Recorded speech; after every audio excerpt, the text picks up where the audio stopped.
le Père ne juge plus personne. Oh, Pasteur Gloire, contradiction. Est-ce que Dieu l'Éternel est juge? Comment ça se fait que Dieu ne juge plus personne? C'est une contradiction? Non, la Bible explique la Bible. Alors Jésus nous dit quelque chose de très fort, bien-aimé. Quelque chose sans laquelle le français est compliqué, comprend seulement, dit seulement amen en même temps. Tu ne peux pas vivre la gloire honneur. Jamais, jamais. Alors il dit, le Père ne juge personne. Dieu, du haut du ciel, ne juge pas les démons de ta famille, s'il vous plaît. Jamais. Il n'a pas le droit, même s'il a envie, il n'a pas le droit. Alors il a quitté le ciel pour venir habiter en toi par son esprit. Et Jésus positionne une vérité très claire. Le Père ne juge une personne, mais, dis avec moi, mais. Conjonction de coordination. Mais il a remis tout jugement au Fils. Il a remis tout jugement au Fils. Le premier de la lignée des fils, c'est Jésus. La suite des fils, c'est toi et moi. Demain, ceux qui seront gagnés. Et après-demain, ceux qui seront gagnés. À tous ces fils, il a remis le mandat de jugement. Alors, regarde l'image choquante. Dieu au ciel a les bras croisés quand les démons de ta famille te fatiguent. Il ne peut rien faire. Rien. Alors, Jésus, pourquoi le Père qui ne juge plus personne nous donne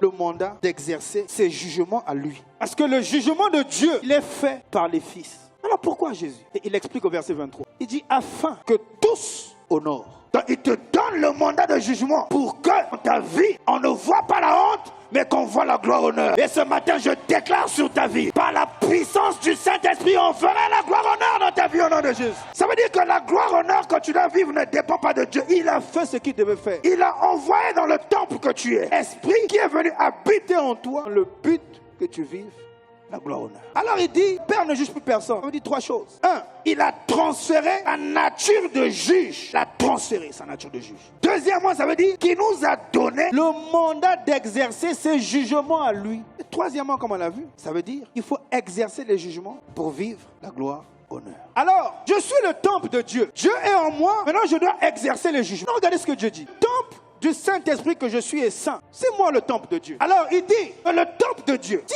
quelqu'un détruit le temple de Dieu, virgule, je m'arrête là. S'il dit si quelqu'un détruit le temple de Dieu, ça veut dire que le temple de Dieu est l'objet de destruction. S'il vous plaît, faut pas rêver. S'il vous plaît, faut pas rêver. Le temple de Dieu est ciblé pour être détruit. C'est comme une guerre. Il y a un stratège qui veut détruire le temple de Dieu. Alors il dit si quelqu'un détruit le temple de Dieu, il dit Dieu le détruira. Quel Dieu? Celui qui est en toi. Il le détruira comment? Par l'exercice et jugement que tu vas engager, comme dit le pasteur. Donc le Dieu qui détruit, celui qui vient détruire le temple, il est en toi et il détruit par toi.